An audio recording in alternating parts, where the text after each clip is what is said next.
ইন্না বাতশা রাব্বিকা লাশাদীদুন ইন্নাহু হুয়া ইউবদিউ ওয়া ইউঈদ।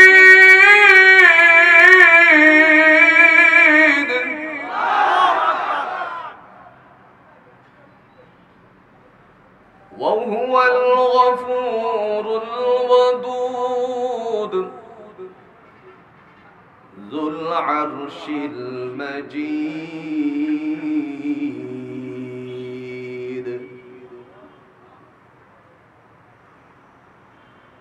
ওয়া হুয়াল গফুরুল ওয়াদুদ যুল আরশিল মাজিদ ফাআলুল লিমা ইউরিদ।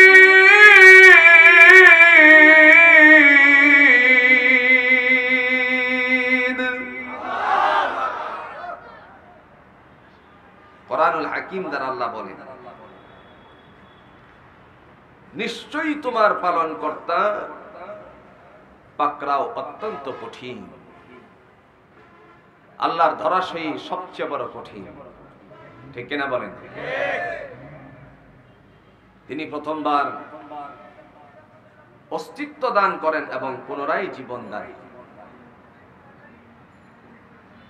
তিনি ক্ষমাশীল, প্রেমময়, তিনি হচ্ছেন মহান আরশের অধিকারী। রব্বে কারীম তিনি বলছেন, আমি যা চাই তা করি। সুবহানাল্লাহ বলতেন, তিনি যা চান তাই করেন। প্রথম অংশ আল্লাহ বলছেন, আমার পাকড়াও হচ্ছে অত্যন্ত কঠিন। কে করবেন? একটু জোরে কোন, কে করবেন? কোরআনুল হাকিমের নবী সাইয়্যিদুল মুরসালিন আহমদ মুস্তাফা সাল্লাল্লাহু আলাইহি ওয়াসাল্লাম কে আমার আল্লাহ পাক রব্বুল আলামিন দায়িত্ব দিয়ে বললেন, নবী গো, জগতের মানুষের কাছে আপনি ইসলামের কথাগুলো বলুন। আমি আল্লাহর পক্ষ থেকে মানুষকে যখন টান দিব তখন আর পৃথিবীতে তাকার জোরে কোন কোনো অধিকার আছে নাকি? আমার ভাইরা, বাস্তবতার দিক যদি আমরা লক্ষ্য করি, ইতিমধ্যে আমরা সকলেই লক্ষ্য করেছি গোটা বাংলাদেশে ভাইরাল হয়ে গেছে লঞ্চের আগুন জ্বলে যাওয়া। কথা বলেন ঠিক কিনা? যে লঞ্চের মধ্যে আগুন চলে গেল, সেই লঞ্চের ভিতরেও রক্ষাকারী, জুড়ে বলুন তো কে? সত্য মিথ্যা যাচাইয়ের পর্ব হলো পরে। প্রথমবারের আলোচনা হলো আল্লাহর একজন বান্দির বিবৃতি। আপনারা শুনেছেন যে মহিলা বলতেছিল, সন্তানকে বুকের মধ্যে নিয়ে তার মুখের কাছে এসে তার কানটার কাছে, সন্তানের কানের কাছে বলতে শুরু করলো, মা বাবারে, তোরে পড়াশোনার জন্য অনেক মারামারি করেছি, তোকে আমি অনেক পিটিয়েছি, নিশ্চিত আমার জানা হয়ে গেছে এই পাকড়াও, তার মানে আগুনের মধ্যে আমাকে মৃত্যুবরণ করতে হবে, তোর মৃত্যুবরণ করতে হবে। তারপরেও আল্লাহর বান্দি ভরসা, জোরে বলেছেন কার উপরে? ভরসা করছেন কার উপরে? আল্লাহ এটাই বলছেন, ওয়া তাওয়াক্কালু আলাল্লাহিল মুমিনিন, মুমিনের ভরসা হবে একমাত্র আমার উপরে। জোরে কন্না সুবহানাল্লাহ। মুমিন আল্লাহকে ভয় করে, আর যারা আল্লাহকে ভয় করে তার জন্য ফয়সালা কার? আমরা ইতিমধ্যে শুনেছি তার বক্তব্যগুলো। সন্তানকে ডেকে বলেছেন, তুমি ঝাঁপ দিয়ে দাও। আর ঝাঁপ দেওয়ার আগে আল্লাহর বান্দি পবিত্র কোরআনুল হাকিম থেকে সূরাতুল ইয়াসিন তেলাওয়াত করেছে, আল্লাহর কোরআন থেকে সূরাতুর রহমান তেলাওয়াত করেছে। কারণ আল্লাহ বলেন, হে জগতের মানুষেরা শোনো রে, আর রহমান আল্লামাল কোরআন, তিনি হচ্ছেন পরম করুণাময়, যিনি পৃথিবীর জমিনে একখানা কোরআন অবতীর্ণ করেছেন। কোরআনের জ্ঞান, জোরে বলুন, দান করেছেন কে? রহমানের নামটুকু উচ্চারণ করার পরে নিজে তো ঝাঁপ দিলই, সন্তানও দিল। দেখা গেল আমার আল্লাহ পাক রব্বুল আলামিনের পক্ষ থেকে তার বান্দিকে হেফাজতের দায়িত্ব নিয়ে নিল। রব্বে কারীম ডেকে বলে, বান্দারে দুনিয়াতে যারা আমার জন্য হয়ে যায় আমি আল্লাহও তার জন্য হয়ে যায়। বেলায়েতের কথা আমরা শুনেছি, দোস্ত আল্লাহ বানিয়ে নেন কখনো কখনো বান্দা বান্দিকে, এরপরে তাদের জিম্মাদারি নেন আল্লাহ। আল্লাহু ওয়ালিয়ুল্লাযীনা আমানু ইখরিজুকুম মিনায-যুলুমাতি ইলান-নূর।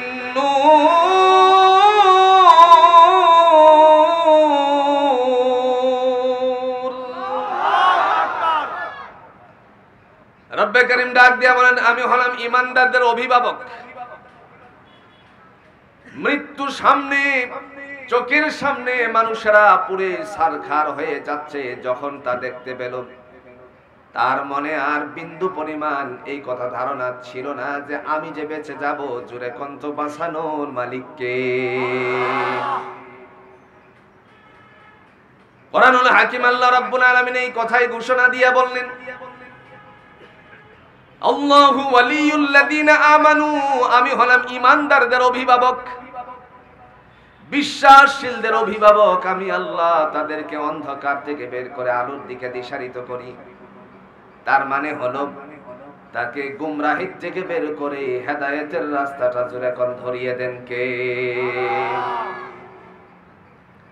এর বাস্তবতা যদি আমরা আজকের এই ঘটনা থেকে দেখি, প্রমাণিত হয়ে যায়।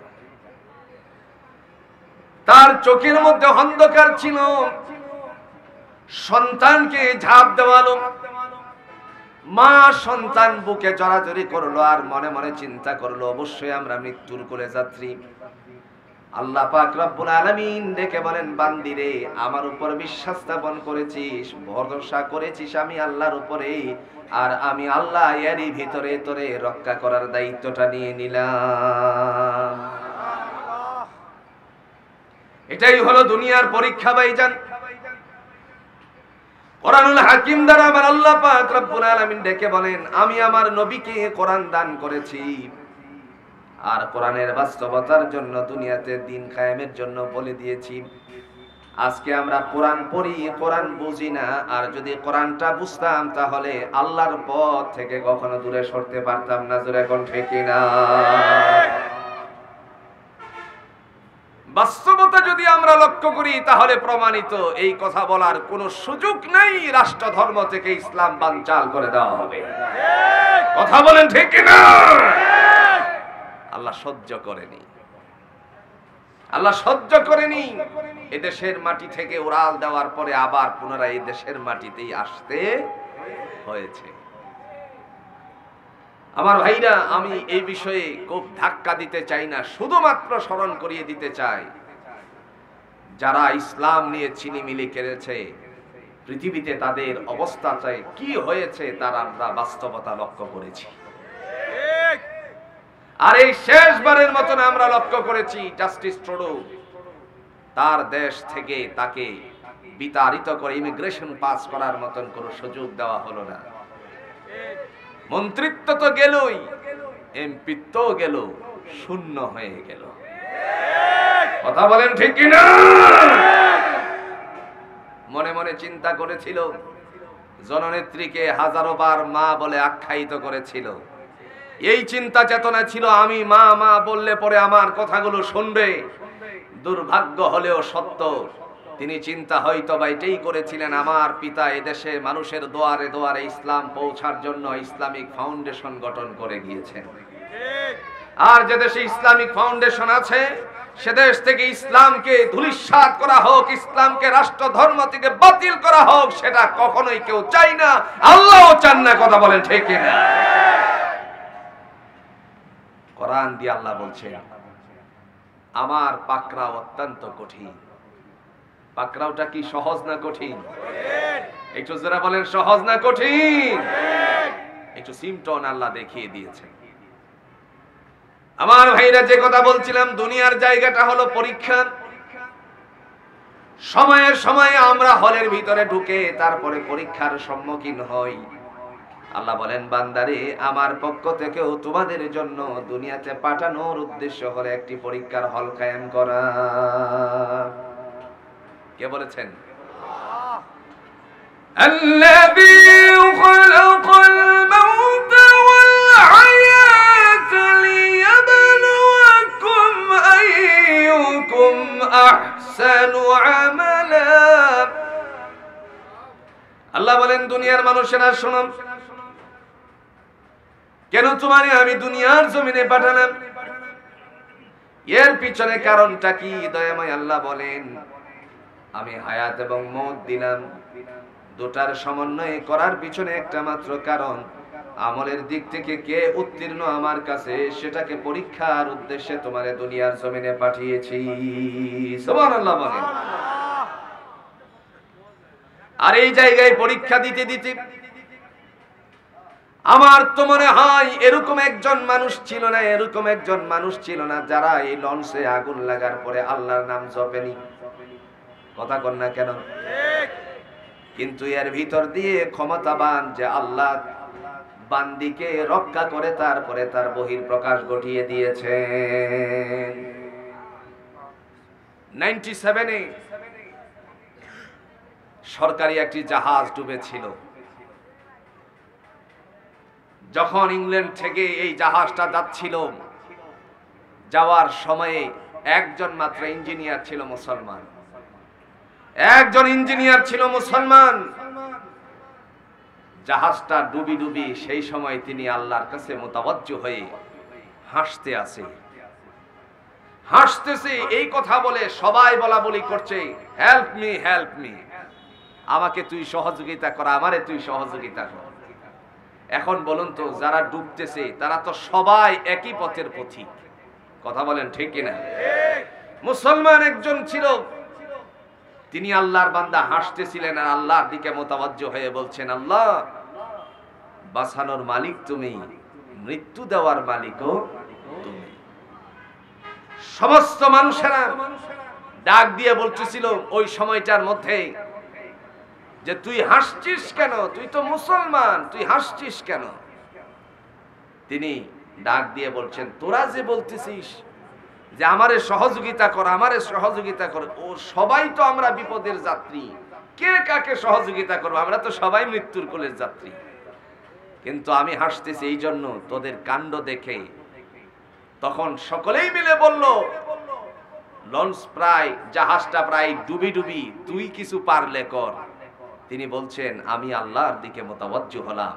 2 রাকাত সালাতে দাঁড়িয়ে আল্লাহর বান্দা যখন আল্লাহর দিকে সিজদার মাধ্যমে সাহায্য চাইলেন, মহান আল্লাহ পাক রব্বুল আলামিন সবাইকে পারে ভিড়িয়ে দিয়েছেন।